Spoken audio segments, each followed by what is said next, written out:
देखिए दोस्तों, ये कूलिंग टावर है। कूलिंग टावर जो एचवीएसी होती है, ठीक है, चिलर प्लांट, उसमें कूलिंग टावर का हम इस्तेमाल करते हैं। तो डिस्कलिंग वगैरह ना हो तो उससे बचने के लिए केमिकल यूज़ करते हैं। देखिए मैं आपको बताता हूँ, ये पानी में गिरते ही भाप छोड़ रहा है।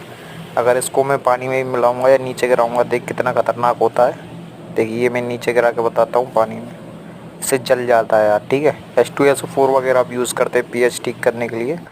देखिए ये कूलिंग टावर होते हैं, ये पावर प्लांट में भी यूज़ होते हैं ठंडा करने के लिए, ठीक है, हमारे रेफ्रिजरेंट को। तो देखिए